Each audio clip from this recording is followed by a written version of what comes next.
Single Cast Nation. Pretty excited. Something I've dubbed Uncle Grouse. A lot of folks are saying it tastes like naked grouse. And I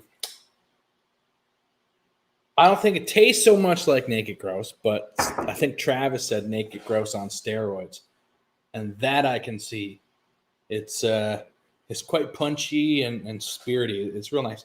So we actually have some of the folks from Single Cast Nation on with us tonight. And hopefully Trav can stop in for a minute or two. And if Mike is available, maybe he can drop in as well. So before we start pulling people in here, how's the sound? Sounding good? I'm flying on one wing tonight. Ty is called into work, so I'm not so good at the whole technology part of it here. So let's make sure everything's turned off. There we go. And, it is a whiskey and cigar show. So, of course, I'm going to be smoking Mombacho again. I'm down to 2. So let's go ahead and we'll bring in some folks from Single Cask Nation. We'll let them introduce themselves and see if we can get some questions rolling. I don't know. Let's see what happens. Are you ready? Give me a thumbs up if you're ready. Single Cast Nation in the green room. Boom. There it is. Coming in hot. Hello. Hello. I'm excited. Are you? What do you call your followers? Are they heathenites or are they also heathens? Man. We are heathens. We are the heathen flock of glorious bastards. Something like that. Flock of glorious bastards. It changes from time to time. We call them the heathen crew a lot. Yeah, there we go. I like it. I'm excited to be with the heathen crew. Oh, we're excited to have you. We're excited to be drinking whiskey. And we're excited for you to introduce yourself. Tell us a little bit about you, Single Cast Nation, your vibes and what's going on. And I'm going to pour the whiskey in the meantime. Yeah, that's a great idea. So my name's Elijah. I am the sales manager to the Americas, Canada, US, and hopefully one day down south. But for now, just all of North America. I joined Single Cast Nation just this year, but I've had a couple years of experience in the whiskey industry. Got to work with some distributors I'm now in Washington State, but worked in California for a while. It's kind of like a hot spot, at least in the United States, for a lot of progressive whiskey brands. And that's how I came to connect with Single Cast Nation. And as far as the history of Single Cast Nation, it's a long story, but to put it shortly, there were 2 bloggers, Jason and Joshua, which Jason was on with the Whiskey Explorer just a few weeks ago, and they had a crazy idea in Thanksgiving of 2010 to start an independent bottling company, and really one of the first US-based independent bottling companies, and really bottling in the Scottish tradition. And then they officially launched in May of 2011, and then in spring of 2017, they were rolling with for 7 years or so. They were rolling with an online-only membership access to the bottle, and we wanted the whole rest of the nation to be able to access our bottles. So hence where the retail line comes in. So spring of 2017, we launched the retail line, and now we're here in 2021, and we've got some Canadian releases we're really excited about. So yeah. So that's all super exciting. Fairly new company, but established at this point, no doubt, right? Yeah. I would say Single Cast Nation is really built, their emphasis on the word nation. The last 10 years has really been, I think, building a foundation. Yes, we are in the scheme of independent bottlers. We are very, very new all over the world. So yeah, we've really just expanded in the last 2 years greatly. So it's exciting times. It is exciting times, and it's exciting for us here in Canada because single cask nation is not something we've seen very often in the past. Yes. It used to come in a different label. It was mostly this, Yes. yeah. Yeah. So Yeah. that's what we used to get here. Very few and far between. Yes. Um, Whiskey Yeah. drop, which used to be unwind, used to bring some of that stuff in, which is Yeah. where this is. But I'm curious to know about the labels. Is this particular label like signifying the retail line? Yeah, that's actually a great question. I'll go to the whiskey locker here really quick. Um, so we have two different labels. If unfortunately this is only, if you have friends in the U.S. who can, I'm not condoning this at all, but if you have friends in the U.S. who are able to get you the U.S. online releases or membership online releases, this is Yeah, the label it will cool. come in. I This like was those a labels. Those are sexy yes, looking labels. yes, Clean. yes. Yeah. And then these are our retail labels. I will say, and hopefully I'm not saying too much, and my bosses aren't listening, but come the next retail releases that Canada will pick out, we'll have a whole new, I would say even sexier than this label Yes. and bottle. The whole livery itself will be very sexy. So Yeah. I'm Sex sells, man. We're into that shit. yeah.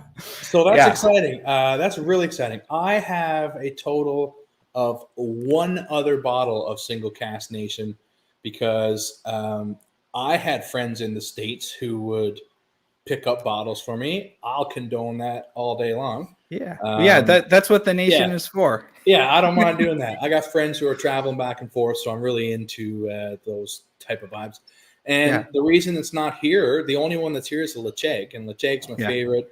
And it just got to wait its turn in the bunker. But everything Yeah. else comes in, and it does not last very long. It's always very interesting casks at Yes. affordable prices. So Yes.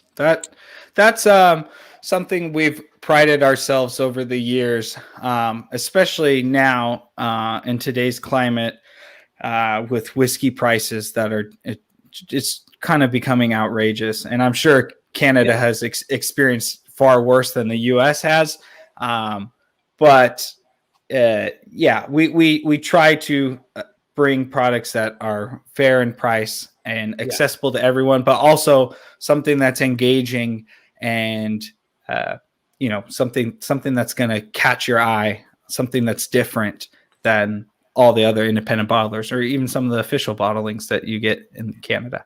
So we call that weirdos. We're more into the weirdos instead of the generic. We can drink generic scotch for the rest of our lives if we so choose. But when there's weirdos like this coming around, it's fun to scoop it up at again a super affordable price, right? Yeah.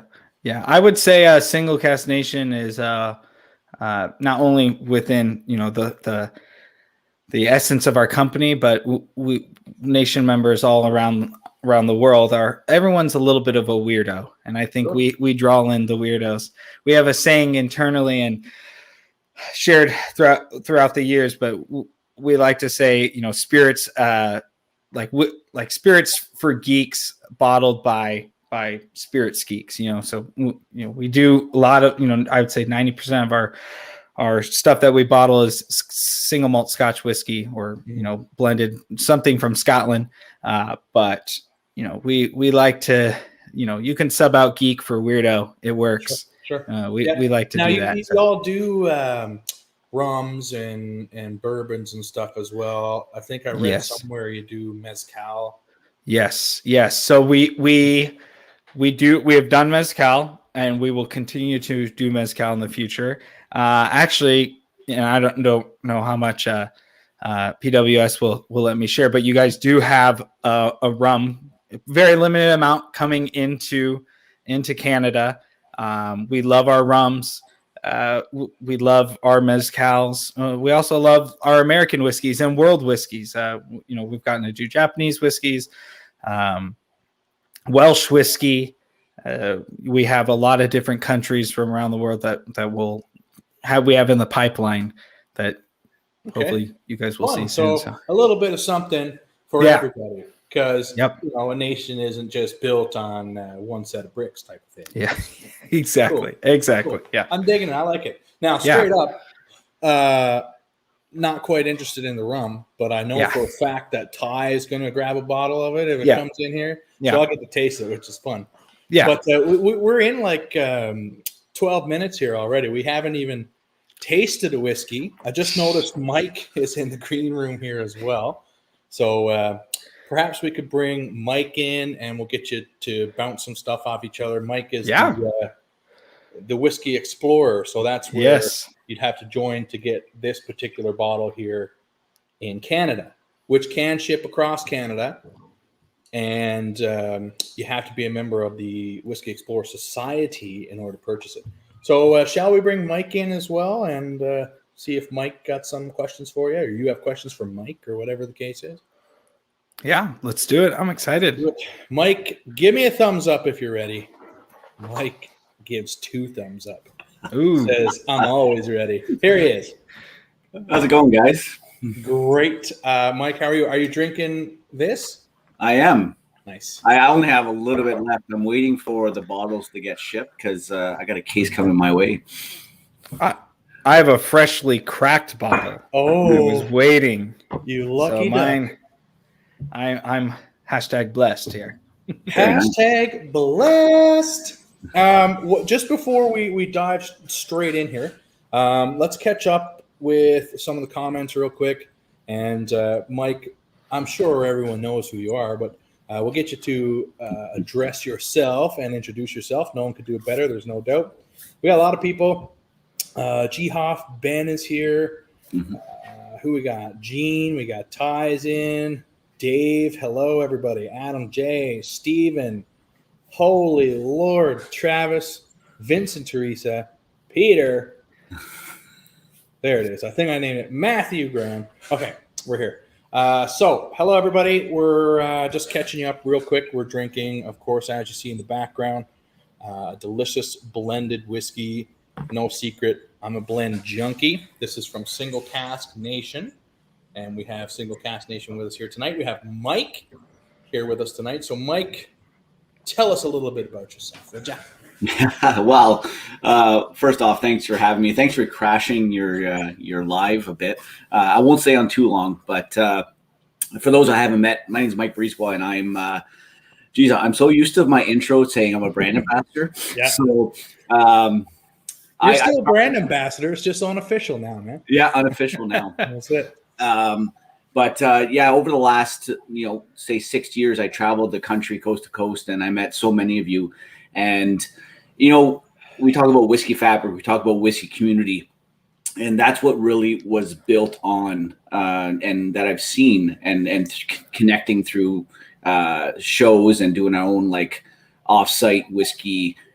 I'll call it a whiskey heathen, getting together and really having an amazing time. So when I left my brand ambassador role, I still wanted to stay connected to the community. And that's where, we kind of teased it a bit when I was a brand ambassador of the Whiskey Explorer Society. And I kind of took it to a whole different level. And I launched it. It's got to be a month and a half now. We have over 500 members coast to coast, and it's all whiskey geeks. It's everyone that wants to learn something. That's quick growth, right? Yeah, it was crazy growth. Yeah. And it's everyone that wants to learn something about whiskey. And it's from novice to connoisseurs to full-on whiskey geeks. So I think that's what's amazing about it. And it's connecting everyone together. So when Steve and Travis, calls me up and they're like, hey, we got this bottle, I think it would be great for your society. And I'm like, I'll be honest, guys, if it doesn't taste good, I'm not going to bring it to the site. Of course. And they were like, if it doesn't taste good, we ain't bringing it in. So they sent me this bottle and I look at it. And I was like, I said it a few weeks ago, when on the live, as I was kind of intimidated. I didn't know what to expect. I was leery, and then with my wife's cousins, we cracked it open, and I was like, "Whoa, this is pretty great!" And then having fun with it, like different glassware, and I'm still on a rocks glass. Like this thing in a rocks glass is dangerous. Nothing wrong with it. Yeah. So yeah, that's just. I don't even know what this glass is called, but I found it at a thrift store for 50 cents. Oh, there you go. And it's my new favorite glass, monstrosity. That's a really cool looking glass there. I know, right? Yeah. What a dumb looking glass. I love it. Love it. So, Mike, you said you raised it up a level, and then you raised it up again another level when you partnered up with a bottle like this. Mm-hmm. And if you're endorsing a bottle, man, that's you best stand behind what's in the bottle, because you're putting your name to it. People are going to put your reputation to it, right? Yeah. And if you're telling people to drink things that are just not good and very expensive, then people are going to stop listening, right? Yeah. I feel I did it before I became a brand ambassador. I bought 2 casks and I sold them off. And it's funny because everyone has different taste profiles. Everyone's like, you know what? I like more of that softer fruit. I like more of that. I like peat, or I like some spice notes. When you buy a single cask, some people are like, man, it's amazing. But you always get those few people that, and social media is a big thing now, right? They can be all over the place saying, oh, this is horrible. So you take it to heart, like the people that are like, hey, this is horrible. So I think this is a 100% winner when it comes to the palates of those in Canada that love whiskey and want a whiskey that tests your palate, offers something new, gives you something different. Test your palate. Yeah, for sure. Mm-hmm. It's a very engaging whiskey. It's a blended whiskey. Mm-hmm. I mean, it's an Edrington cask. Mm-hmm. So it's Uncle Grouse, man, Yeah. Exactly. Not quite the Naked Grouse, but Naked Grouse is what I would call a little more generic. You know what I mean? Mm-hmm. I think, again, Travis said Naked Grouse on steroids, and that I could more see. It's like an amped up version of that Naked Grouse. It's a very interesting thing. It's very punchy as well. What's the ABV again? 60 something, 65.4. Yeah. So this is a monstrous beast, right? Mm-hmm.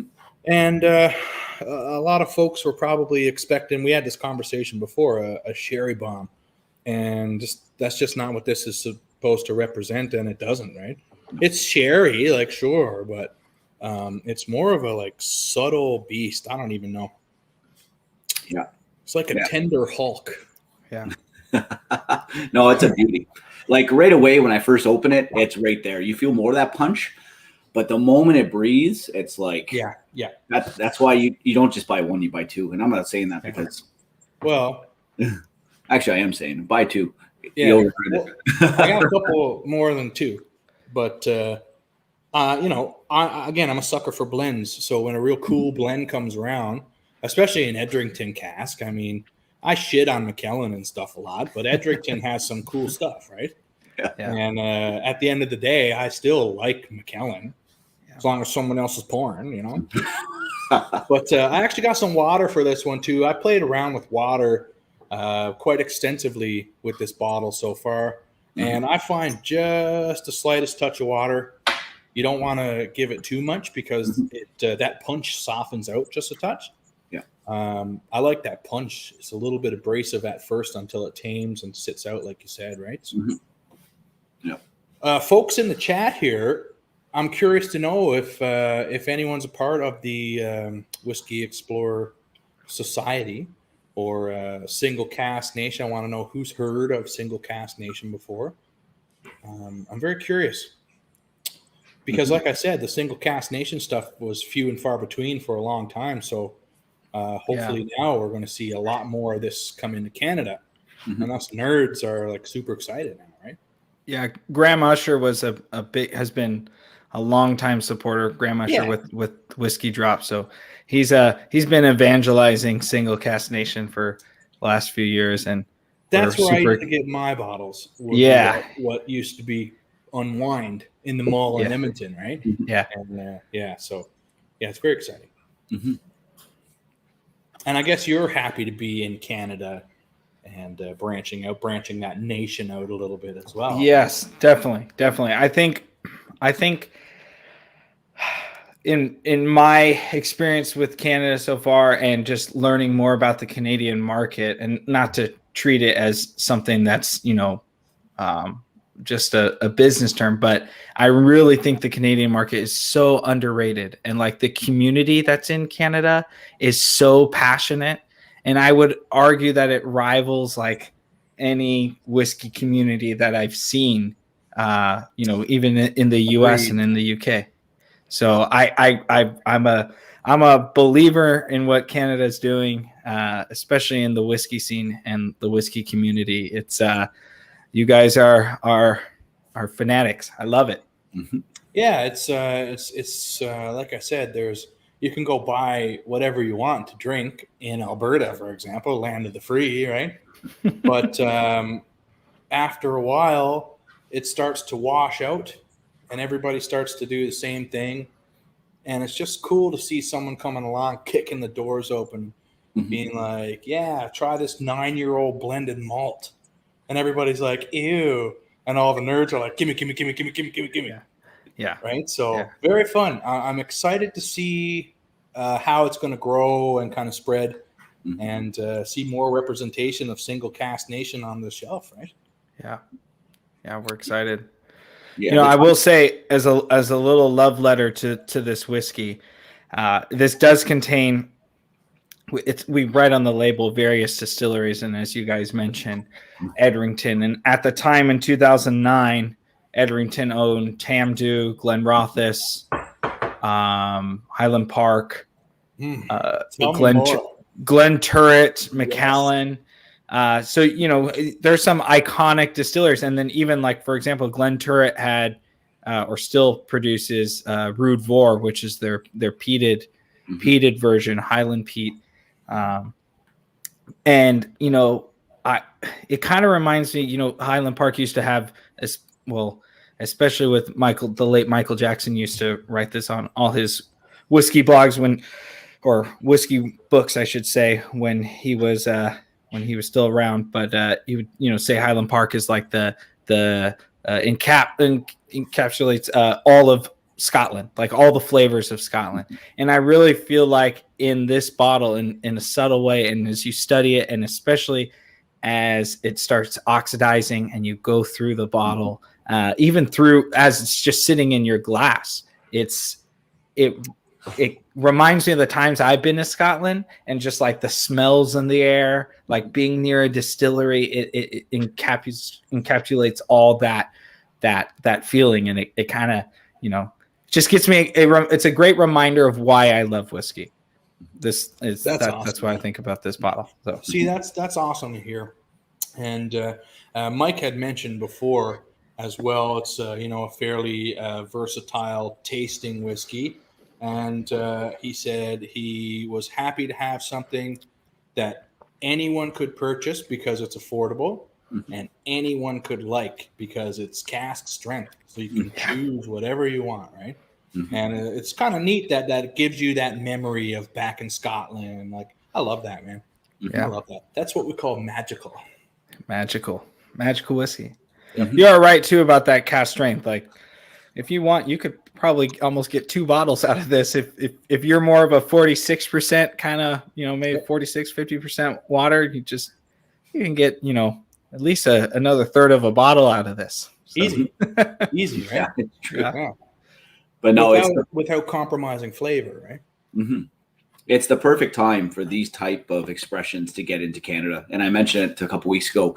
There's so many, diehard whiskey fans in Canada. We're a small country when you compare it to the US. Like we're just this big in terms of population, but there's so many enthusiasts wanting to try something new, trying something exciting. But unfortunately, the allocations from the big brands aren't coming to Canada anymore. They're really focusing on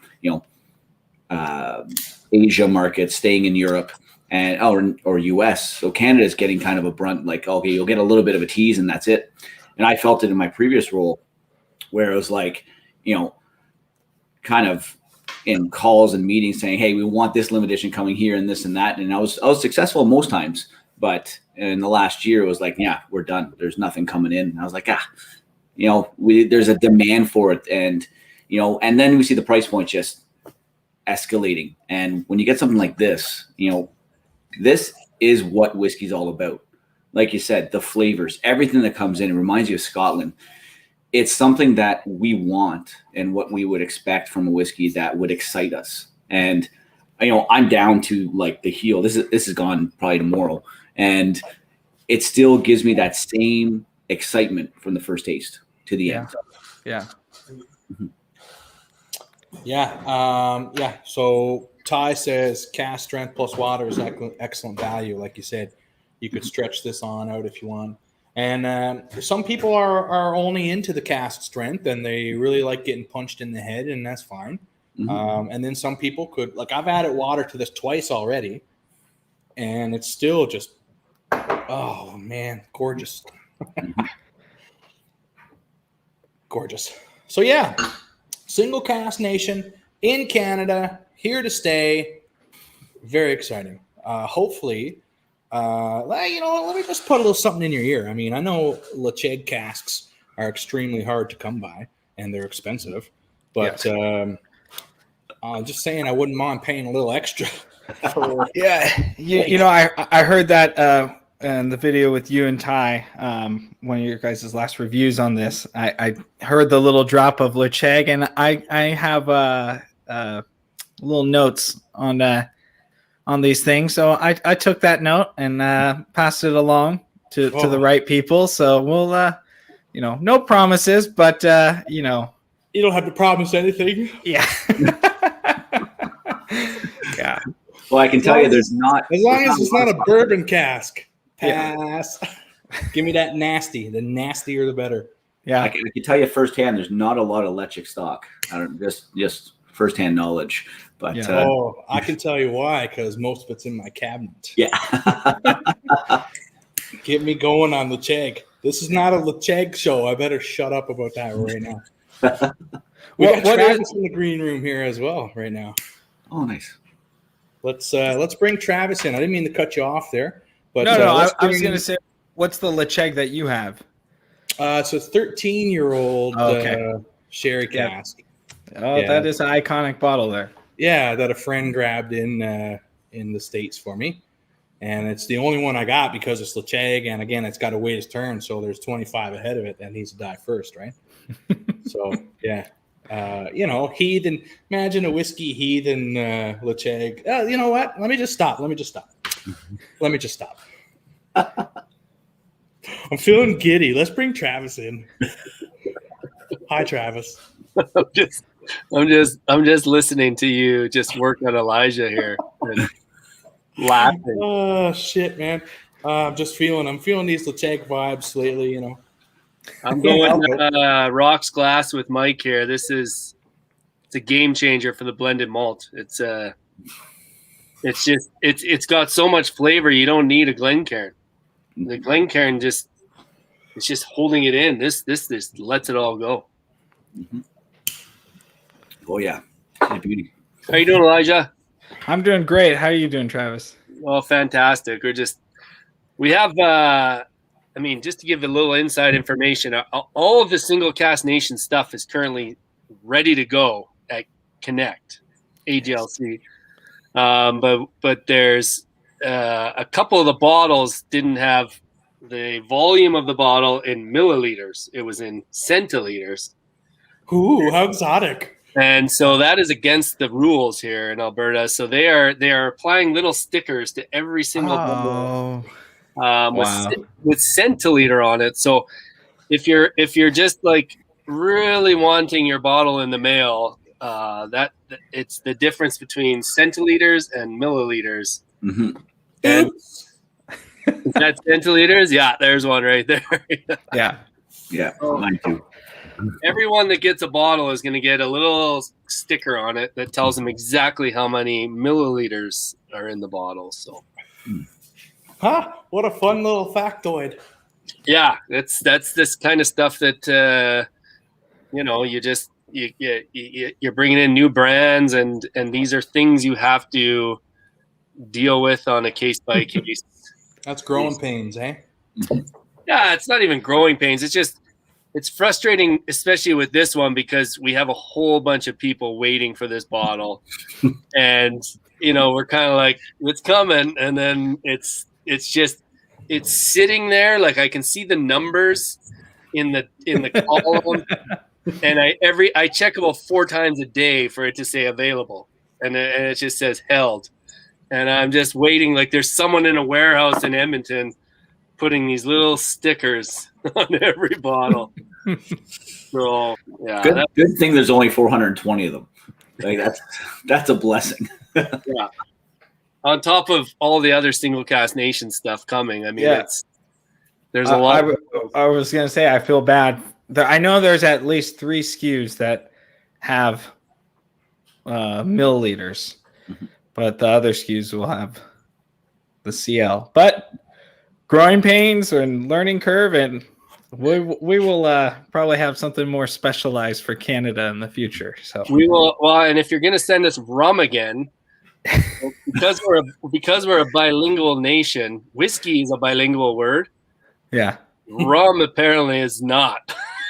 So the rum is apparently an issue because it's no one in Quebec knows what rum is. So there's an issue with the bilingual status of rum as well. But does it need to be spelled RHUM? Is that? I mean, I'm not. I took French for like 2 years in high school. I have no idea, but I'm gonna say maybe some of like Martinique and some of the French colonized rum distilleries. Are spelled just like what Peter's saying in the comments. Rum. Yeah. Rum, man. Rum. I should say, just because I've been watching and following along and listening, but Mike, what's gone on with the Whiskey Explorer Society in a short period of time, you should be extremely proud. I think it's a testament to the fact that people just respect you as a person. I truly believe the whiskey is secondary when it comes to stuff like this. I think people gravitate towards people, and I don't think you know what you're talking about when it comes to whiskey. To be honest, I think they just like you as a person. So, hey, whiskey tastes better when poured in good company, man. Exactly. Yeah. But I truly believe it's really fascinating what you're doing, and we're happy to be part of it. And I think Single Cast Nation is kind of the first release for the Whiskey Explorers. I think it's a perfect fit, and because Single Cast Nation was born as a group of whiskey nerds and a group of whiskey lovers, and that's how PWS was born, and that's how Whiskey Explorer Society was born. That's how the Heathens was born. We aren't businesses that look for ways. We're whiskey lovers that eventually fell into businesses. It's kind of a I think it's and not even businesses, I shouldn't say, because you haven't made a penny off of anything yet. So you're not really a business, but what I'm saying is we're all in this for the same reasons, which I think is fantastic. Yeah, building empires, man, and empires in basements. Look how dark it is here. That's it, man. That's it. No, for sure. I appreciate that. It's been a fun ride. It's only been a little bit, and like I said last time, my whiteboard over here, there's too many to even count now of different ideas. I got this Viking tasting idea that I'm planning in Newfoundland, hopefully, and get a bunch of people together. Yeah, there's no Viking trail, so I have salt water in my blood and Scandinavian blood. Just saying. There we go. So yeah, a lot of cool things to come, and it's really about creating experiences for the people here in Canada. Like, there's so much things we can do, and it's I see the same people always going to the same whiskey shows every year. When I was a brand ambassador, it's always jumping from whiskey show to whiskey show. It's always the same thing, and I think offering some cool aspects like outside of whiskey shows and like cool kind of events to really get people excited is where I want to go. And that's what was holding me back as a brand ambassador. When you're tied to a brand, sometimes you have to stick to that same kind of aspect, which I broke the rules every time. So because I wanted to have fun and I wanted to meet as many people and have a good time and create good experiences and memories. So I think this is where that society comes in, and working with Travis and Steve and Josh and yourself, Elijah, and you never know what's coming next. When you come to Canada and the Single Cask Nation, we're going to have a blast. Oh, yes. I am looking forward to that. Yeah. Bring on the whiskey shows. Yeah. Yeah. No, bring them over to Joe if you want a whiskey show. Well, gents, I'm gonna wrap off. I got my kids upstairs that have a cold, so I'm gonna go help my wife. And I'm glad I had a good 2-ounce pour to calm my nerves. But honestly, thanks so much for Single Cask Nation coming in, PWS Imports, and trusting me to have the first bottle with the society. And I think it's going to be a hit, and I think it's going to be something pretty amazing for years to come for Single Cask Nation in Canada and for PWS. Agreed. And I'll help out as much as I can too. Hell yeah, man. Mike, thank you so much for joining us. Cheers, Mike. Sad to see you go. I'm sure we'll have you on again sometime very soon. Everyone loves talking to you, loves seeing you. Love it when you pick righteous, inexpensive whiskeys for them to purchase through your society. So get the hell out of here, man. Cheers, buddy. Thanks so much. Hell yeah, folks. There it is. Mike's out of here. He's gone to do the family thing. So again, thanks to Mike for joining us. And if you haven't done so already, folks, I think there's still some bottles left. And I think it's still on sale. I think. Maybe Travis can confirm when he comes back. Yeah. Yeah, you got to contact Mike, and he'll send you out the link. And the sale ends actually tomorrow. The timing of this is perfect. So tomorrow is the last day that you get that bottle for $90, and then after that, the code comes off and everything. And I haven't checked with Whiskey Drop how many bottles are sold, but there's a lot. So, in the spirit of plugging this whiskey, I purchased bottles after I tasted it. So, folks, if you didn't like something after you tasted it, you don't usually buy several bottles. But if it's good and it's on sale, nobody wants to lose money. We're buying whiskey anyway. Yep. It's happening. You got till tomorrow. You got to be part of the Whiskey Explorer Society. And if you check out our last YouTube video from this review, you can follow the links and everything there, and it'll take you right to Mike's site where you can sign up and get it before tomorrow, because it's going to go up, 15% tomorrow? 10%? I believe 15%, yeah. And this could be a good question for Elijah, because I don't know a lot of history, and I don't about this specific cask. But how does Single Cask Nation go about landing a weird cask like this, a blended malt single cask, which is not common? I know Old Perth has done a few, but they're not common. And Josh and I have been raving about them for a long. Oh, Josh is almost done. But if you can talk about that, Elijah, because sorry, Josh, I'm asking the questions now on your feed. No, please. I'm curious, and I'm going to adjust my lighting here a little bit. And that goes for anybody too. Put your questions in the comments, and we'll get to them. Yeah, for selections of these kind of casks, and not to make it like I'm trying to think of the word here. I think a lot of times the whiskey industry can sometimes romanticize selections of cask, and unfortunately, it's not always the case that Single Cask Nation will. The guy Jason and Joshua who select our cask will go into a warehouse, and in the dustiest corner of the warehouse, there's a cask that's been long forgotten, and we're tasting it in the warehouse, and we have this great epiphany. It's not always like that. We work with brokers who have stock throughout Scotland. We do have some distilleries that we work with directly and have had relationships since the beginning, since 2011. and we've been really fortunate to work with those. In this case, we actually found a little group of these blended malt casks. There's 3 casks, and I have to say they've been some of my favorite all-time single cask nation releases. The reason why, like I said earlier, is because I feel like it kind of encompasses all of Scotland in a glass, right? Like even if you spend more time with this 9-year, it's not a lot, but it almost reminds me of like that Play-Doh like, or like clay like peat, that's super light and just very distant in the background. There's just so much. Even it's a first fill sherry, but it's it's not super light for a first fill sherry. But it's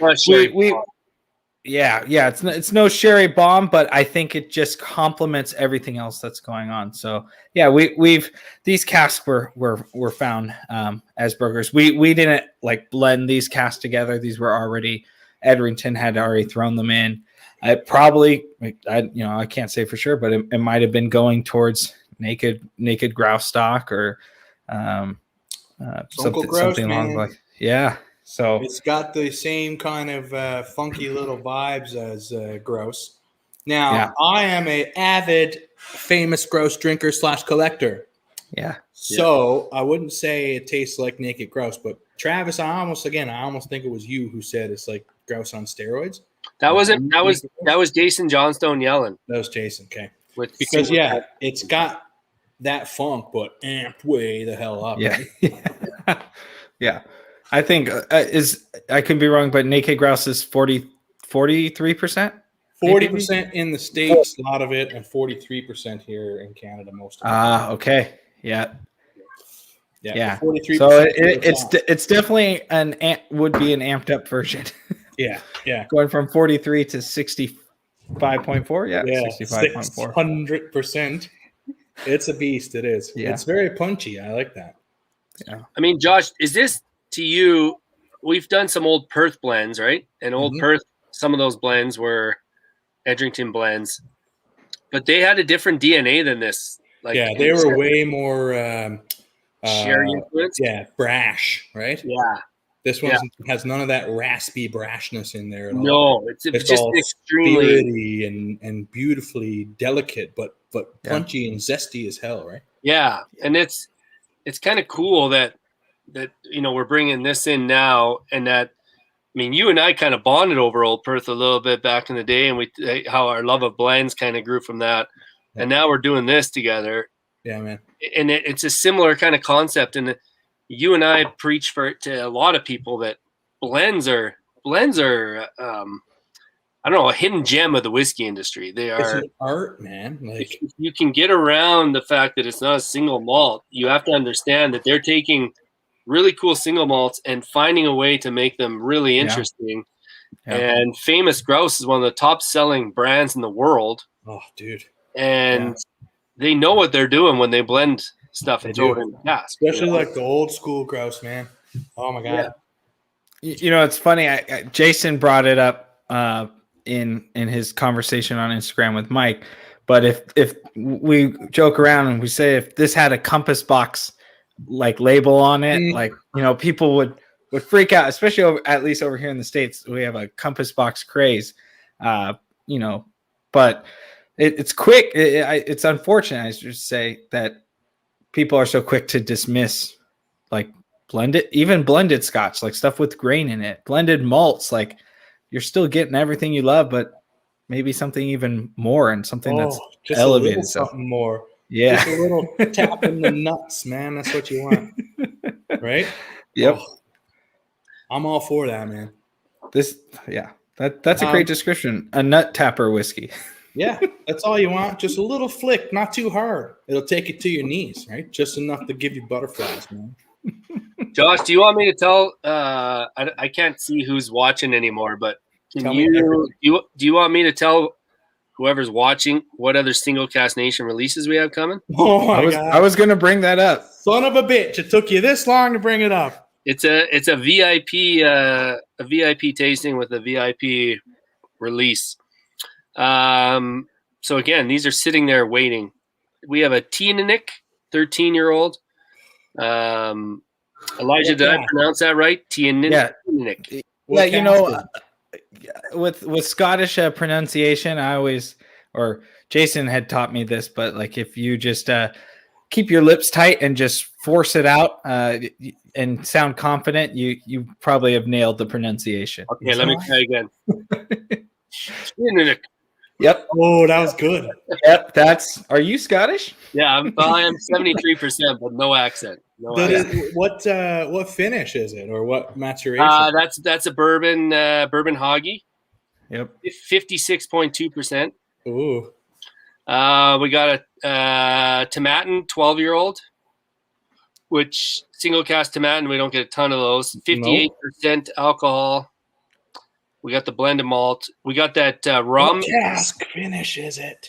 The Tomatin is bourbon barrel. You bourbon fucks. Don't worry, we got some stuff coming. The Trinidad rum is a 16-year-old sherry hogshead, which is we're gonna call it rum for Scotch drinkers, I think. I'll give it a try. There's a Glen Elgin 10-year-old at 61%. Wow. Bourbon hoggy. Yum. Here's your sherry, Josh. We got a Blair Athol 10-year-old PX sherry butt. Okay. 55.3% alcohol. Yum, yum, yum. And then as part of kind of like what we just did with the Whiskey Explorer Society, we're doing a special release for the Single Cask Clan members. Nice. So if you're a member of the PWS Single Cask Clan, there's the Blair Athol right there. Ooh, cool. Yeah, that's perfect. It's not a first fill sherry, but it's going to have some nice sherry. That's okay. Yeah, I'm excited for that. I'm really excited. So for the PWS Single Cask Clan members, we're doing an exclusive release of this one, and it's a Oloroso butt, 50.6%, and it's Westport 16-year-old. Oh shit! So that's going to be a special release, only available to members. And here's what I know some people might get like, how come this is only available for members? How come this is only available for members? Here's the thing. Whiskey Explorer Society is free to sign up. There's no cost. You just got to show that you have a love for whiskey and sign up, and you're going to have access. Single Cask Clan, there's no cost. We just want to make sure we're giving these bottles to people who are going to really appreciate them. And that's why we're doing this. It's not about making extra money. We don't make extra money. It is about getting whiskey to people who are going to appreciate it. And that's what this is all about. And that's why we're sending the Westport to 90 people who are really going to appreciate it, because we only got 90 bottles of that one. So, oh my God. Yeah. Good thing I have several shadow accounts on all of these different societies. I'm just joking. It's like, man. Who's this guy that spelled Josh with an A? It doesn't make sense. Josh. Who the fuck is that guy? Josh Bird has the same address as Josh from Fort Mac. So yeah, the idea is these aren't exclusive clubs. These are just trying to cater to the whiskey nerds. No cost extra. Anything. It's just about trying to funnel these whiskeys to people who are truly going to appreciate them and drink them. That's all. Hell yeah, man. Yeah. Whiskey is nothing until it's consumed. It's a cool showpiece, but man, someone poured a lot of themselves into each and every single distillate that they're willing to put into a bottle. Man, you got to be able to appreciate that for what it is. Otherwise, you're tainting the craft, man. Yeah. It's fine to sit on your bottles for as long as you want, but man, open it and share it with friends. Josh said I could have his. Man, you stop on by and we'll drink it around a fire, I'll bet you're going to remember the memory of a real special whiskey a lot more than you're going to remember how that whiskey tasted. Like you said, Travis, we gravitate towards people and like minds, right? Yeah, people. You're building an empire, and that's why these casks are only available to members of the empire. You want to reap the benefits of the empire, man, join the empire, right? Well, and guess how many people are involved at Single Cask Nation? this is, I mean, this is not a big company. This is Elijah. This is Jess in Scotland. This is Jason, and this is Joshua. There's 4 people basically running this company, and we're lucky to get just a few of these whiskeys into the country. We really are, because they could have just kept selling them to members and keep it in the United States. But it's a group of 4 whiskey nerds, and they're now like, we're going to share our whiskey with a bigger group of whiskey nerds. That's the way I look at it. I don't know if you look at it any other way, Elijah, but yeah, no, I 100% second that. Again, I said it earlier, but I think Canada is so underrated for their passion and love for whiskey, and it gets me excited. It kind of like lights a fire in me and gets me excited to like being in a new or I should say just expanding, as Josh was saying, expanding the single cask nation empire. So Hell yeah, man. yeah. You know what? We're happy that you would take us peasants into your flock, man. Yes. Yeah. You know, we're just Yeah. a bunch of heathen bastards here trying to get decent scotch. And if you're offering, man, we're thirsty. We'll see what we can do. Yeah, like, goddamn. If you're thirsty, I have bottles. I'm thirsty. You should see how much my mustache drinks, man. That's great. Fuck's sakes. We got a whole bunch of people filtering in and out here. Steven's here now again. Buzzed Monkey's here. Dan, Uncle Dan, Whiskey Throttle's here. Whiskey Throttle's here. Yeah, cheers, everybody. If you have some questions for any of us, please let us know. I'm really just a facilitator here. You guys are doing a good job. Very well. Thank you so much again for coming.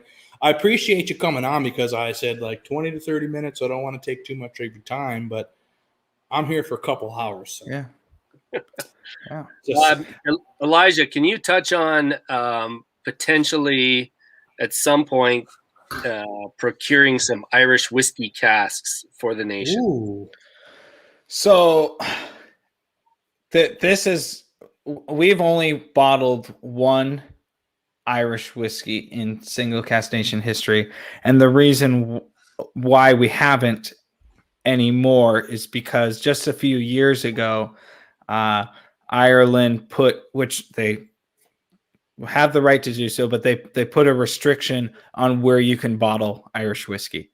Now it has to be bottled in Ireland. And you'll actually see a lot of other independent bottlers who have been sitting on Irish whiskey stock that's been aging longer. And so let's say it was bottled this year in 2021, but I think it was maybe 2017, 2018, maybe it was a little bit before that, but that's the last time they could, or that's the highest age they could put on it, is when Irish whiskey like basically capped off. They're aging and bottling restrictions. So we're trying to figure out ways and always building relationships with maybe Irish bottling halls. But for now, we're at a bit of a standstill. But we do have other world whiskeys coming about that we're very excited to work with. All the way down to Australia, and as I mentioned before, in Wales. So there's the potential for a lot of other single malts. That's exciting. And maybe even some Australian whiskey coming to Canada. Who knows? I'm actually just completely talking on my ass. But you say you've been taking notes, man. We like Australian whiskey too. I'm taking notes. The Lecheg I think is more likely than an Australian whiskey. So okay, that's fine. We'll baby steps. Baby steps. Man, that's the most exciting thing I think I've ever heard. Yeah. In my entire life.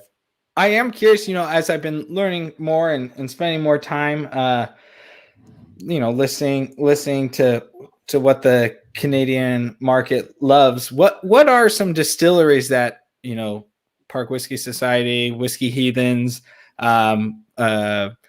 Whiskey Explorers group. Like, what single cask clan? What are distilleries that I'm curious to hear from you guys. What are distilleries that you guys maybe a distillery or two that you're crazy about? Lacheg, Yeah, Glenbergie. Okay, that's where it starts and ends. Yeah, Yep. So Glenbergie is that is interesting. I rarely hear that because sherried, or wine. None of these bourbon casks unless someone else is pouring. But I'll drink it. Oh yes, I will, and I'll love it. But I love these dank, funky, borderlining on the nasty. Oh, so you like that sherry funk? I will say if you like that, we had maybe I could send you a sample. Well, I'm not going to say I'll send you a sample, but we'll find a way to. We'll find a way. But we bottled, and I'll get the bottle really quickly.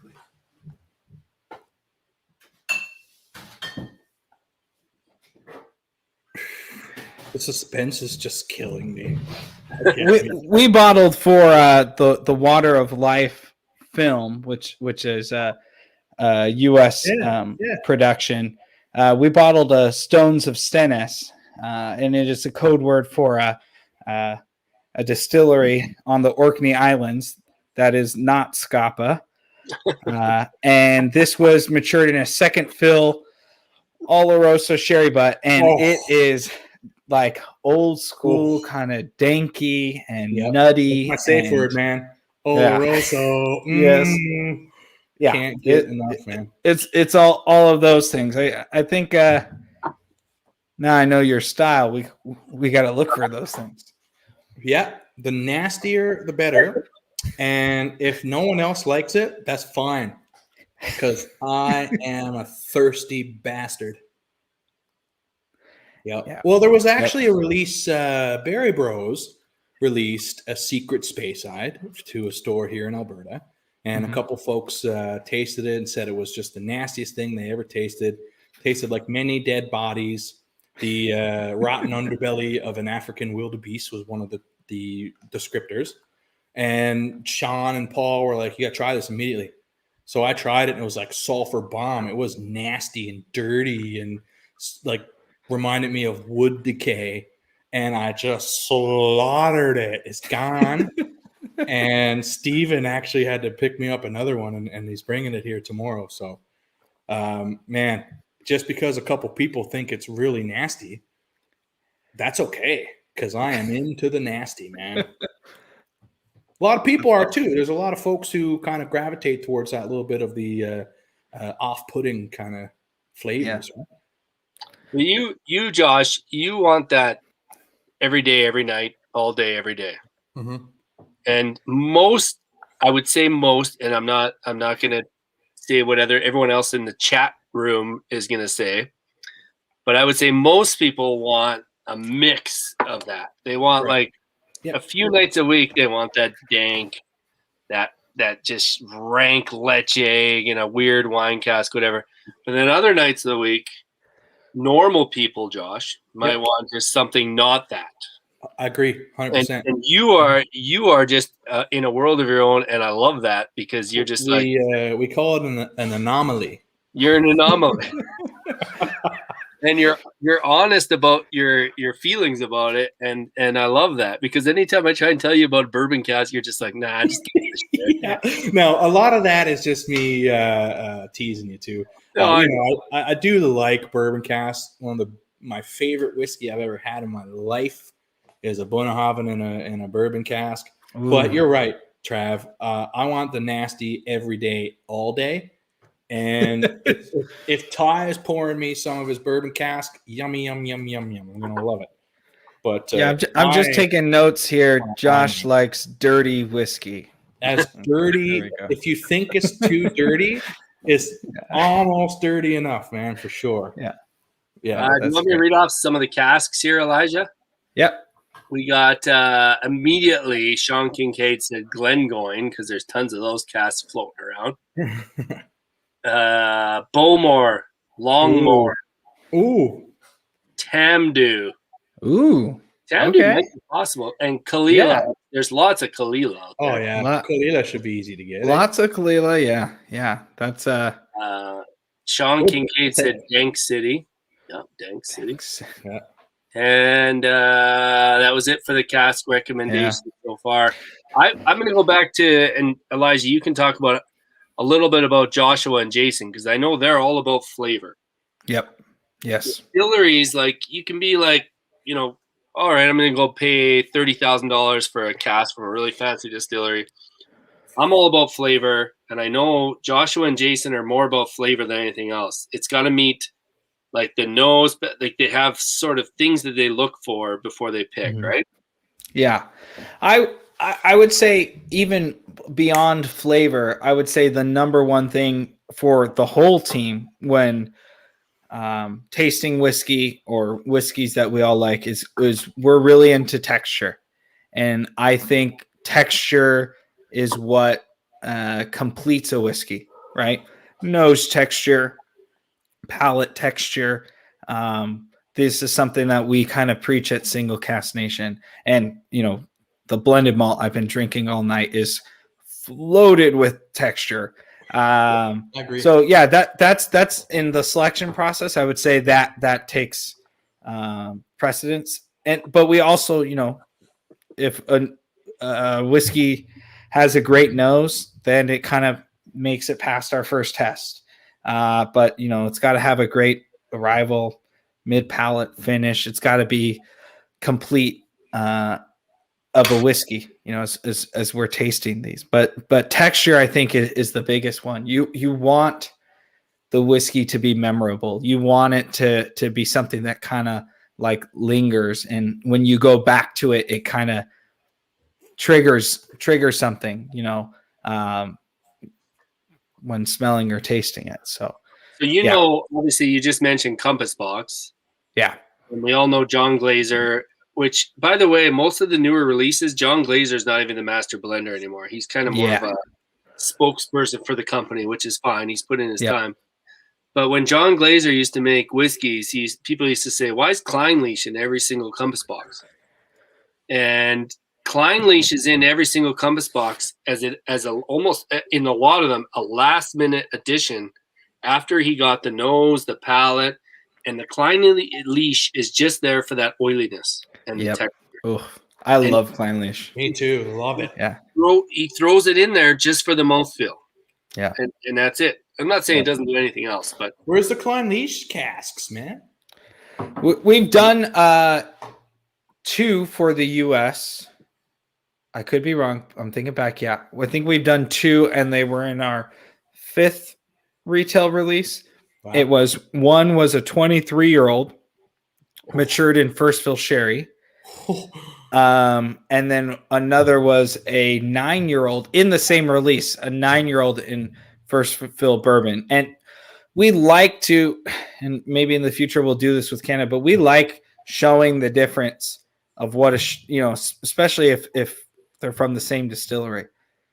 We've done this a couple of times, showing the difference of maturation. And I will say, Josh, not to offend you or anything, but Single Cask Nation, we're big fans of bourbon cask. And I think we're also big fans of spirit character.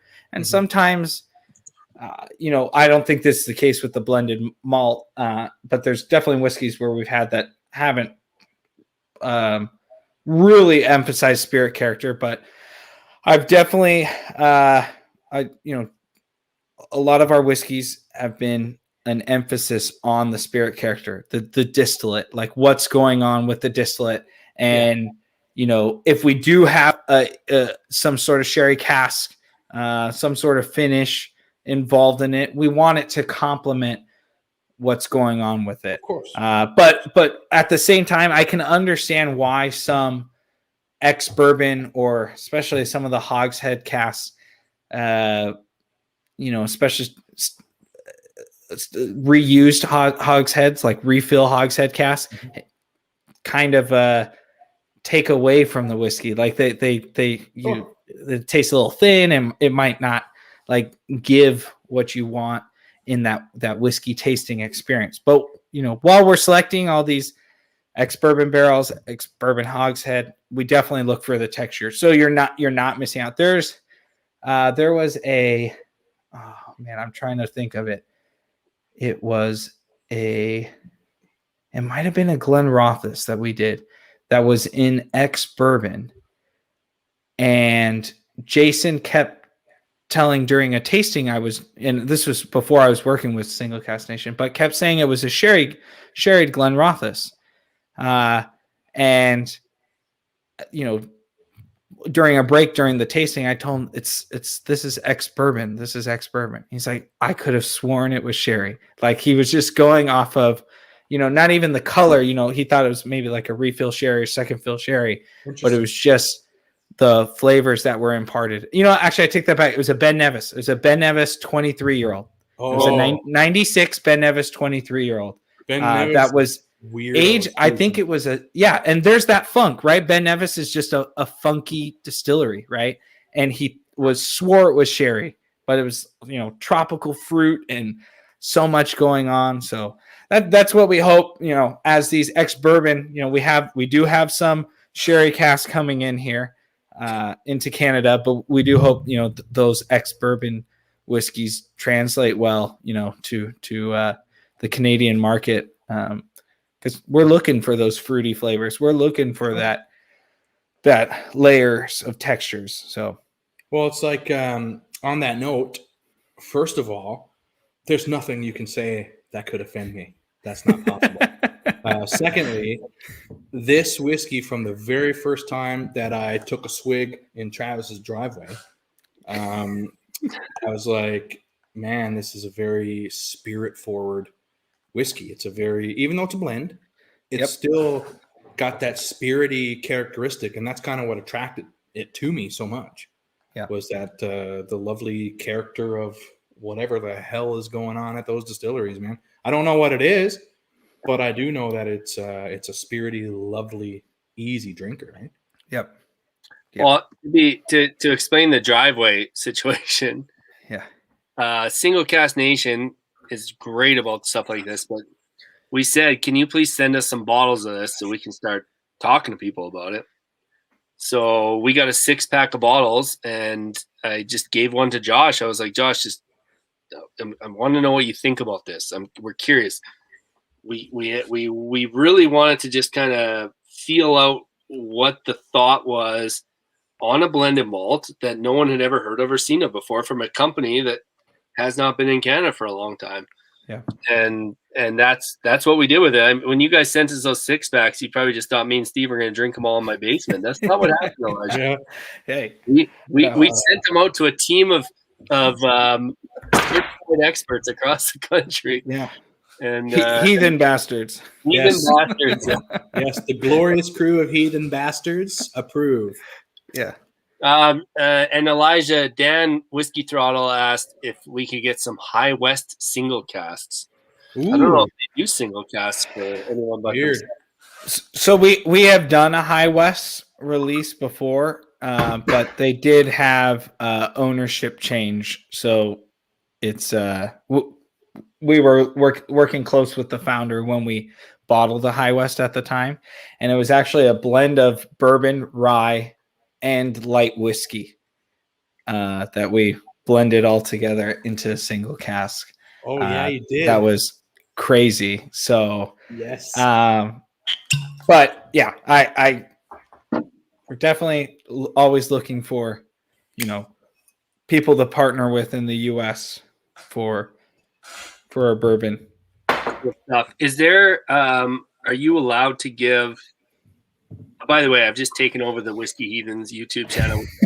Are you allowed? I'm loving it. I'm just smoking stogies and getting drunk. This is amazing.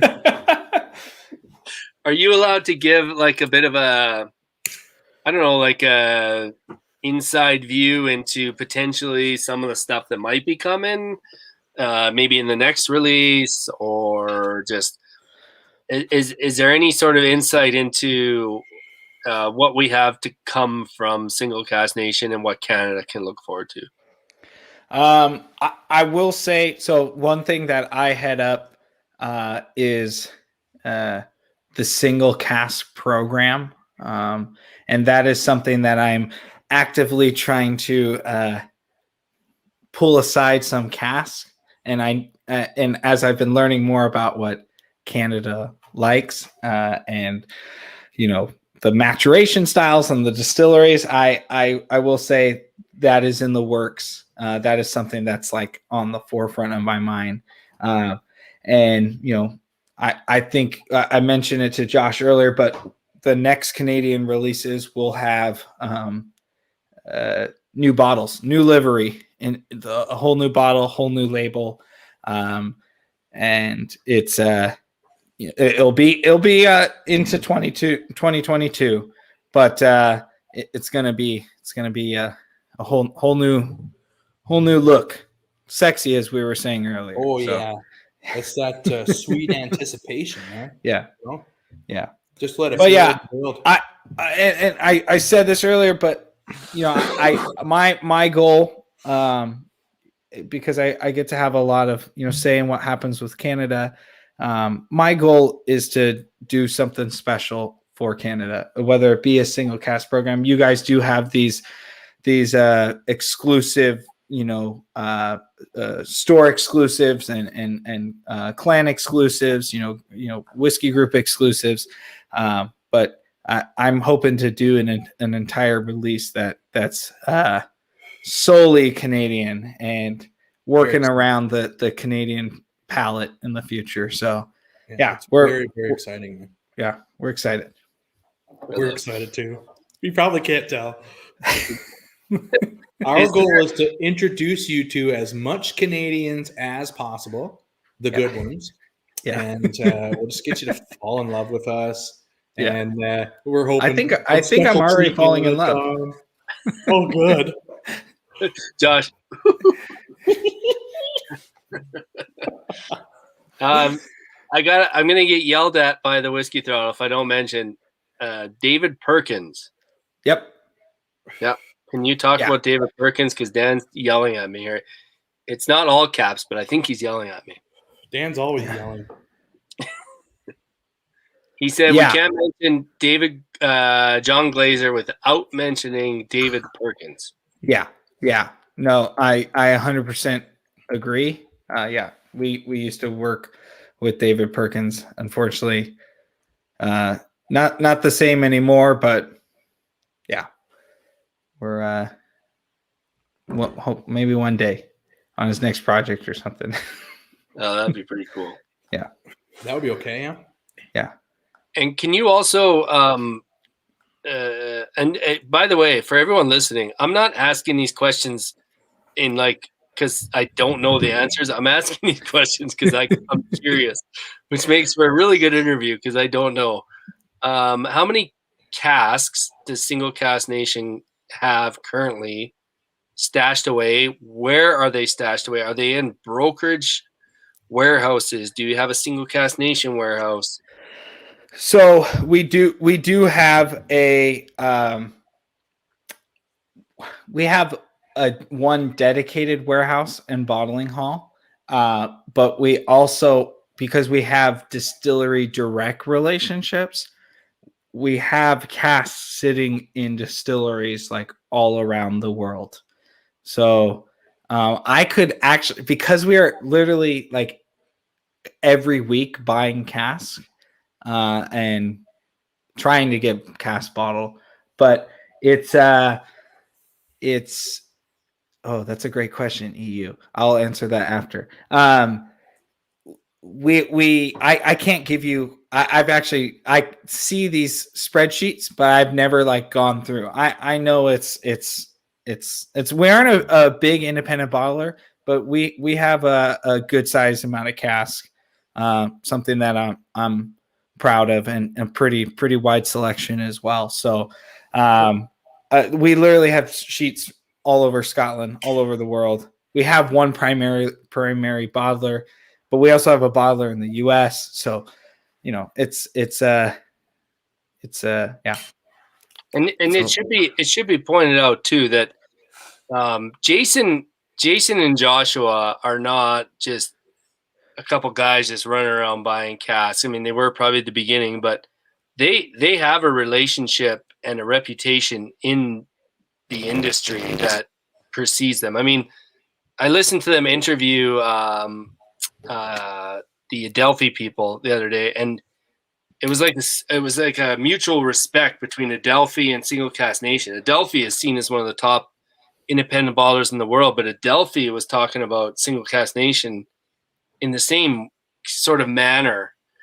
I think the thing that I'm almost learning about, and I learned a little bit through Graham Usher, but Jason and Joshua can go into distilleries in Scotland and just kind of just talk to anyone. Like they know everybody. Is that fair?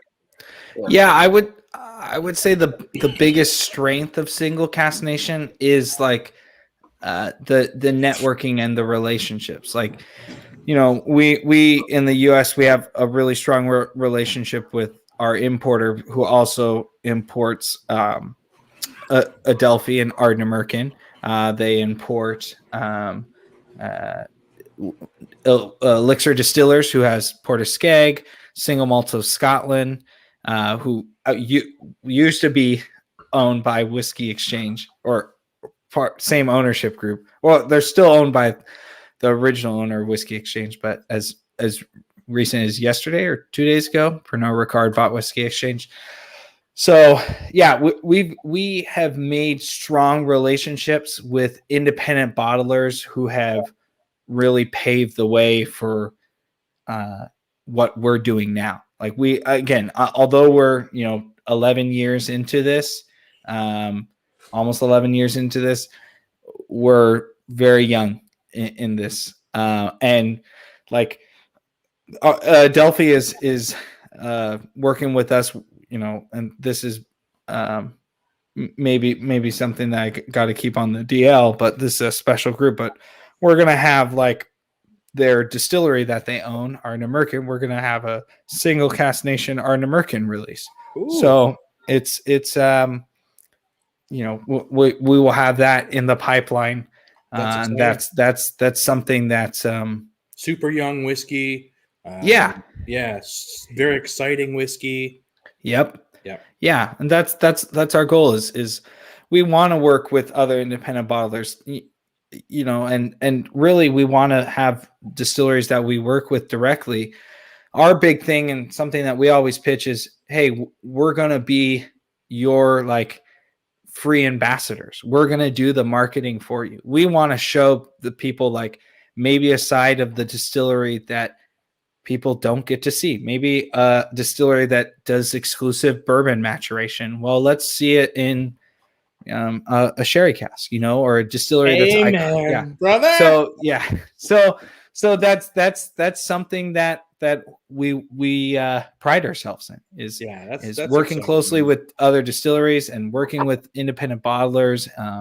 And I think over these last 10 years, Single Cask Nation, Jason and Joshua and Jess in the EU have really built strong relationships with all these bottlers. So, yeah, that's very cool. It's reassuring as well. Building that future, because there's a future of whiskey drinkers coming up through who are just as excited as folks who's been drinking them for 30 years, right? Yep. Yeah. I think this is as people who are all invested in this industry, I think the biggest challenge for the current whiskey industry is shaking off the I'm an old man drinking whiskey, getting mad at people, and really embracing the next generation of whiskey drinkers. I think the current I think this group, like the people logged on right here, the people in this group are fun, entertaining, just like people that like other people, the people that like that we're not critical of people that don't drink whiskey. We're not critical of people that drink whiskey the wrong way. We just want people to drink whiskey with us. Yeah, absolutely. Open it, share it, drink it, man. Like, yeah, that's your whole mantra. I mean, and that's why the Whiskey Heathens were made. I used to like blending whiskey, so I'll blend my own. That's why I'm a blend junkie. I like blending my own whiskey here in my house at the headquarters, and I wanted to find other people because when I would post this way back, people would be like, "You're disrespecting the spirit," blah blah blah, and I'm like, "Man, you can kiss the widest part of my ass," like. If you're buying my bottles, man, fine. You can tell me how you prefer to drink it, but these are mine. And I found other people that were like that. Sometimes my buddies like to put ice in it. I do sometimes if it's hot. You throw some water, throw some ginger ale in there. Who the hell cares, man? Like, we're all just here drinking whiskey, trying to find a common theme in all of our crazy lives. And that common theme just so happens to be whiskey. Yeah. Why judge someone for the way they like to enjoy it? How dare you, right? Yeah. I think that's Hell great. Yeah. I'm all rustled up now. Preach. Wait. Cheers, everybody. Yeah. Hell yeah. It's been quite the discussion. Josh, I'm monitoring the questions. Someone said, well, the question up there, the current oldest cast, but someone also asked, Steven Schmutz, who was in Edmonton and didn't message me to go for a drink, which we'll talk about later, Steven Schmutz. Yeah, we'll take that offline, Steve. He said, any Canadian casks in the future? Yeah, we're actively looking for Canadian whiskeys. I personally, I don't know how you guys feel about it, but a lot of cask strength bottlings I've had from Alberta distillers have been great. I think it's just a matter of, especially over here in the U.S., like Canadian whiskey is getting more and more expensive. It's kind of starting to catch on, especially as the American whiskey market is becoming almost unobtainable in the pricing, unless you're like an official bottler. We're starting to see a little bit of that with the Canadian. What market. about like especially older stock? Cask? Say that again. 2 brewers. Oh, Elijah, we could probably introduce you to some people. Oh, hey. It's on. That's so we do have a program that I might have mentioned before, and I'll bring a bottle example. Josh, I can't imagine if we coordinated Cask Nation 2 Brewers Cask. Could you imagine if that started right here? I can't imagine. I'm already excited. Hey, but this is where dreams happen. Is on the Whiskey Heathen correct channel here. So, it's a program called the Spirit of Collaboration, and you could see that logo right there. Hell yeah. Beautifully.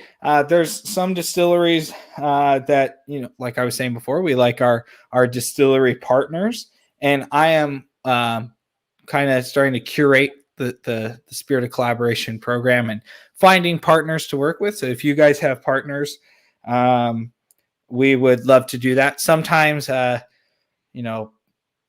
I'm sure, I can't say for sure, but sometimes distilleries don't like us to compete with their retail bottlings, so we have to throw it on our online model. But I would love to do a Spirit of Collaboration with a retail bottling, someone who's willing to have like a little single cask nation selection. Because my big thing is, like I said before, we're basically free ambassadors for that distillery, in a way, right? We're buying a cask from them and we're spreading the news about that whiskey. And there have been, this is kind of some insider information, I should say, but we did a inside survey.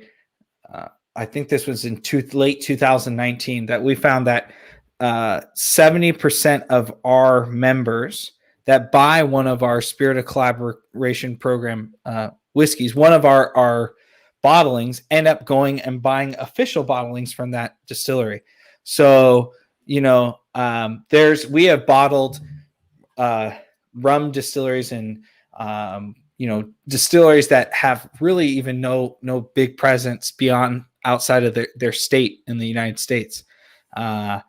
But now the whole nation, we're able to ship to all 50 states, at least, this is talking in the US, but just giving you an example. And now all those people know about that distillery and want to buy their official bottlings. You know, the bottle I pulled out, a lot of people know this distillery, but cool. you know, that's Very cool. That's Very just cool, like man. an example. Yeah. So I would totally be down to be connected to any Canadian distilleries. I would love that, especially, you know, when things start opening up. I would love to come visit, taste, Please, try. Yeah. come to the headquarters. Yes. There's lots of oil here, and that's all. Well, and Sobeys Fort McMurray just pulled in every single Cask Nation bottle we offered them. Two cases of each of some. They basically are like, give us all of the single Cask Nation. Yeah. Folks, Whiskey Heathens get 10% off at Sobeys downtown. They're very good friends of the Whiskey Heathens. So, you know, all you got to do is basically show up, you know. And on that note, I just want to say 2 brewers. Yeah. Okay, someone call Yukon Dave. Hurry. I'll go right to the distillery. I'll call Bob Baxter and I'll say, we need a single Cask Nation, 2 brewers, heavily sherried, Heathens release. Yes, please. Yes, please. As dirty as possible. Dirty as possible. And on that note, Gehoff says he's drinking the Edmonton Scotch Club 2 brewers now, which so far this year is winning Canadian Whiskey of the Year for me. And wow, I will openly say this over and over and over. It is the best Canadian whiskey that I've ever tasted in my entire life, man. So how do I get a bottle? How do you get a bottle? You're out of luck, Elijah. Yeah, I think that's long gone now, man. But that's where it's at for me. And I'll put my name on that because, man, I thoroughly enjoyed that. And I'm not just kissing Travis's ass. If I don't like something, I'm telling him, like, it's fine.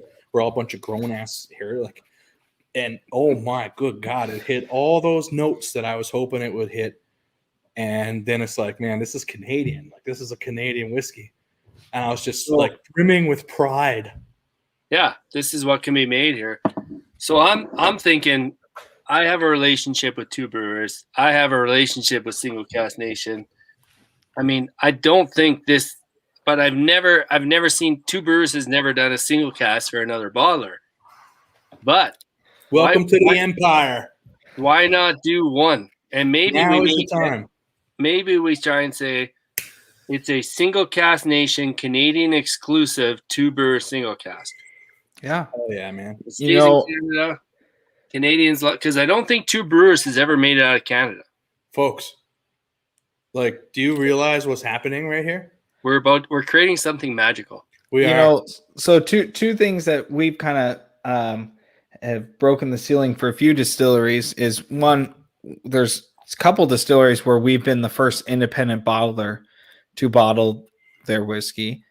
And then we've also have had distilleries where they have never gone outside of their country, right? Or, you know, maybe they're just EU or something like that. So we've been able to make that happen. So that would be, yeah, I like that Adam's comment, combining special forces. Yes, let's do it. Adam.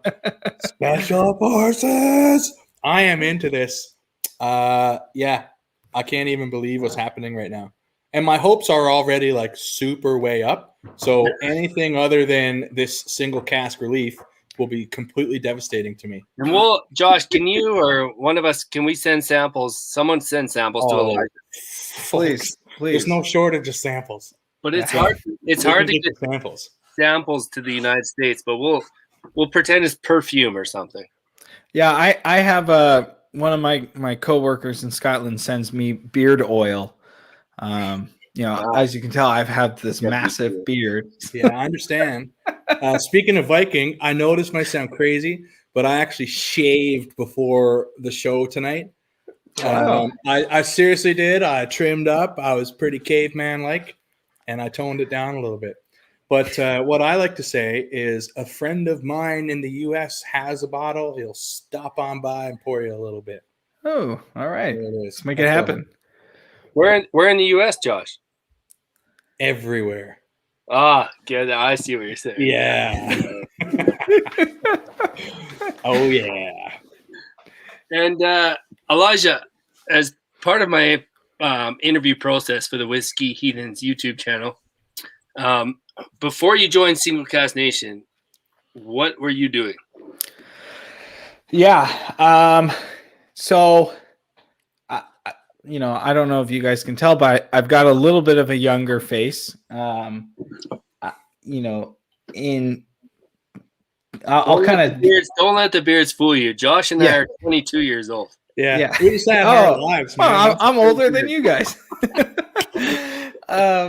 Yeah, just like a little quick about me. But I had my very first whiskey when I was of age, of course, in the U.S. here. Of course. 21. It was a loggable and yeah. It was a loggable and 16-year-old, and Nice. it blew my mind. None of my other friends were really into whiskey, and so from that point, I think right after I bought like a Lefroy 10, and then a Oban 14, and then just yummy, yummy, yum. Yeah, I think I went back to like a Lefroy quarter cask. So I just went full on into this dive.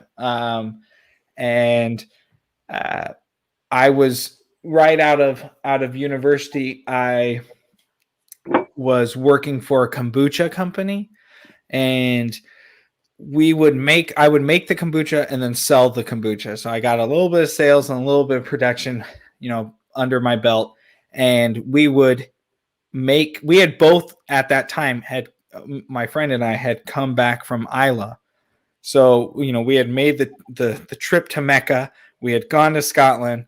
And so everything we had done while making kombucha, we were like trying to stylize it at like Scotch whiskey, right? We were into the nose, into the mouthfeel. Like we were all about it. Right.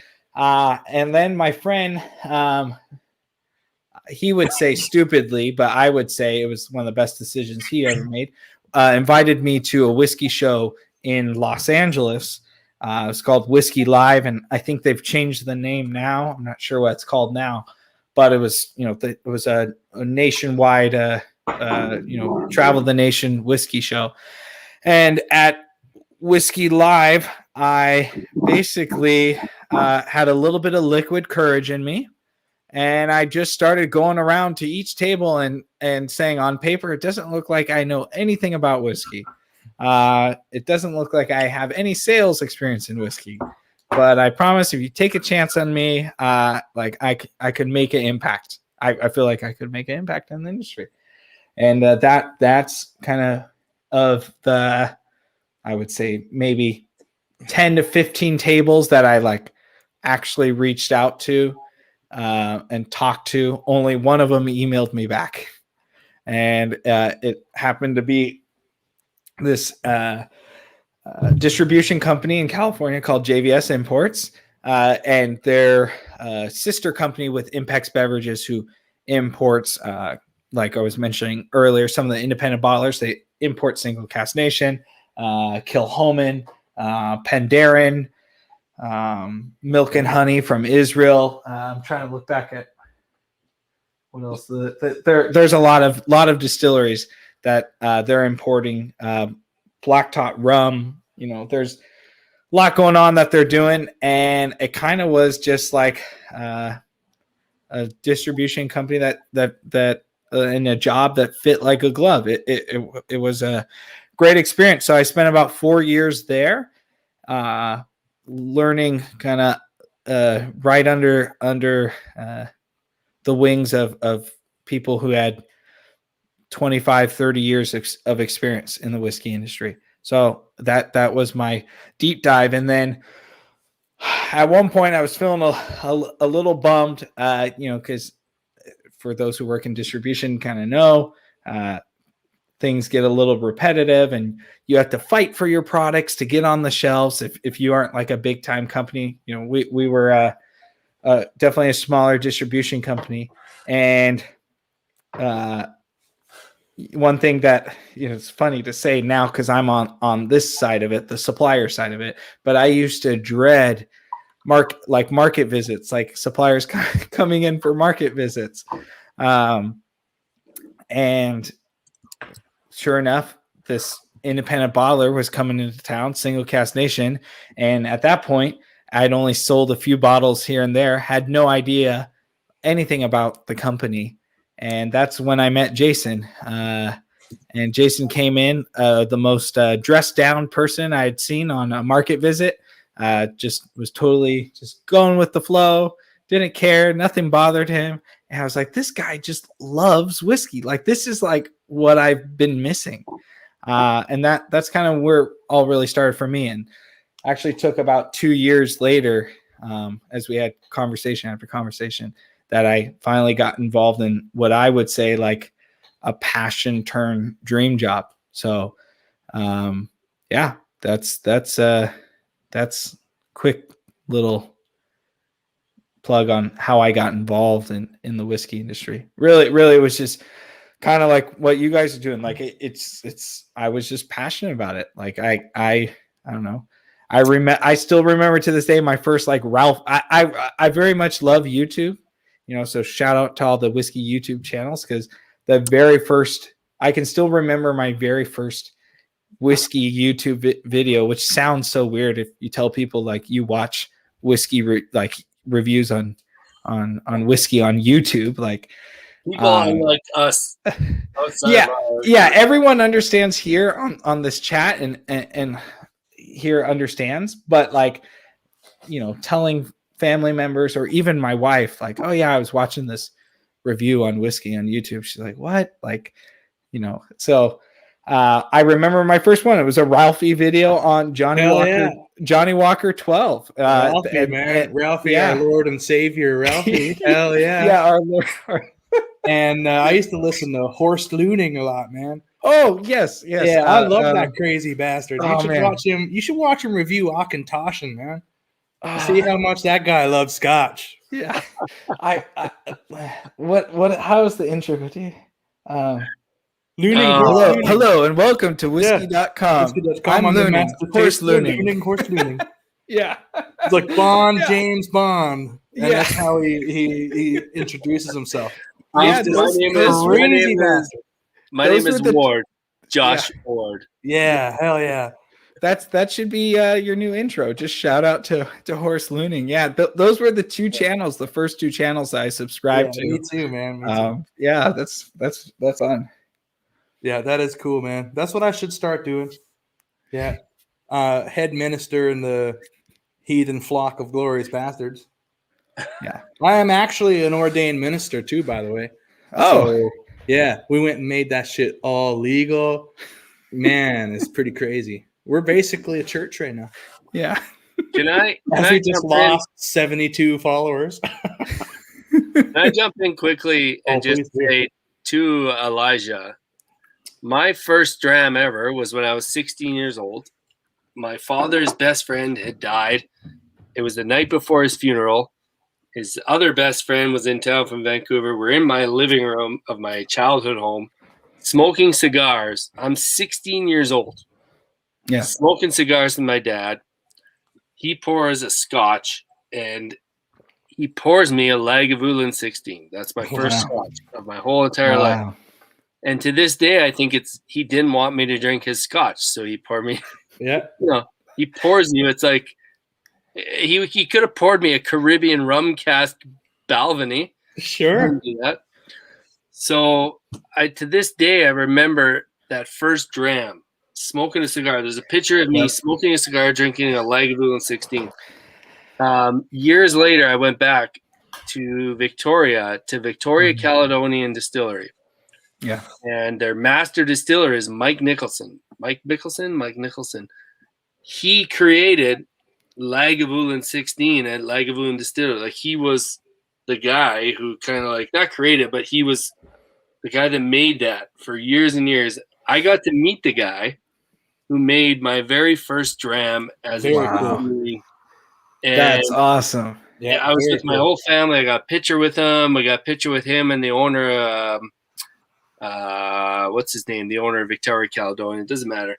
But I was like, this is what this is all about. It's stories. These are stories that carry on, and this is why when I drink whiskey, I tell people, like, it's not just about the whiskey. It's about I got to meet the guy who made the first whisky I ever drank in my entire life and enjoyed. Cool, man. You know, Yeah. it's pretty fun stuff. Yeah. So to hear your first dram was like a 16 just made me want to tell that story. Yeah, no, and that's what I think is great about whiskey, and not to connecting it back to the blend and malt, I'll say quickly, I remember exactly where I was, exactly the smells, exactly I can, like, as soon as I smell Lagavulin, it takes me back to that, and it takes me back to when I finally actually got to Lagavulin, and at that time the distillery was closed. My first time at Lagavulin, the distillery was closed, and there was no one in the tasting room. It was pouring down rain, and I just sat by a fire in this big old leather chair, kind of like what Nick Offerman does on all his commercials. That was it. There was no one in this little tasting room sitting down. It was Lagavulin 12 cask strength. But yeah, those are all, like, it just takes me back. There's a couple of whiskeys that early in my whiskey journey that I'll smell whiskeys today and I'll be like, hey, like, that brings me back to this certain time, like when I was getting in, and it gets me excited. And like for the blended malt 9, like I was saying earlier when Mike was on, it reminds me of times that I was in Scotland and I would pull over on the side of the road, especially I was driving through. Last time I was there, I was driving through Glencoe. And if you've ever been to Glencoe, it's just pictures don't even do it justice. But just pulling off the side of the road, just in this middle of this incredible valley, and yeah, that's like I smell that, and I'm like, this is Scotland. Like, this is, I don't know. It's there's like Josh was saying earlier, it's magical. It's all magical, these stories. Yeah, man, it really is. I mean, it's something that resonates in you, and especially when it's something you're passionate about, and you form that memory, and that becomes part of the ritual, right? Yeah, just sitting there and remembering back, and we call it basking in the ambience. You know what I mean? Yes. Can we all say, Josh, we all enjoy beer here? Is everyone? I would agree with that. Yes. I have never had an experience with beer the way I've experienced whiskeys ever. Yep. And I love beer. I drink beer every day of my life. I agree, man. It's there's something about a dram that encapsulates a moment, that brings people together. That beer is more of like a social, but it's not like a memory, you know. Hopefully I'm not. It's just something different too, man. Like, there's a reason they call it spirit, I suppose. I mean, when I don't remember my first scotch, because I would shoot Johnny Walker Red and stuff back at the bar, a little tiny bar back home, like Glenfiddich 12 sometimes, right? If you're feeling crazy. But to me, that didn't really count. I remember an Auchentoshan as the first one where I was like, oh shit, man, like maybe this can be something a little bit different. And I remember where I was. I remember the whole thing surrounding everything. And every time I smell that Auchentoshan, boom, brings me right back there, man. Yeah. Oh, I like Adam's other comment. He had said some good comments today, but which one? Recent one here is beer is social lubricant and scotch is social glue. Amen. Hey, write that down, everybody. Yeah. That should be it. Is the Whiskey Explorer Breezeball on? That should be a T-shirt. Ooh. And Adam should get 15%. I agree. Someone write this down. Is this being recorded? Yeah. That's very exciting. Adam, look at you, you philosophical bastard.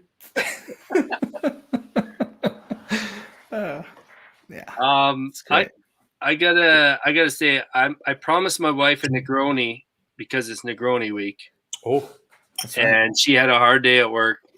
I'm gonna make her a Negroni, but I wanted to say, this dram has brought the three of us together tonight. the spirit of whiskey has brought us together tonight. I just want to say I've really enjoyed just hanging out and chatting with you too. Elijah, I know we're going to hang out a lot more in the future. Yes. But, Josh, the Whiskey Heathens are exactly what I want whiskey to be about. So thank you very much, sir.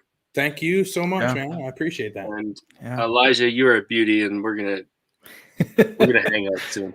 Hey, Thank thanks you. for letting us be a part of your world, Trav. Well, no, I'm just like trying to fit in. But if you could kick me off here somehow, Josh, I don't know. Yeah, how to I do can that. kick you off right now, man. Okay, Later, you're out guys. here. Cheers. Take Cheers. care, man. Boom. There it is. Travis Awesome. is out. Travis, thanks again. Let me kick him from the studio here, not ban him. Holy shit. Hang on. Okay, here we go. Oh, God. Okay, yeah.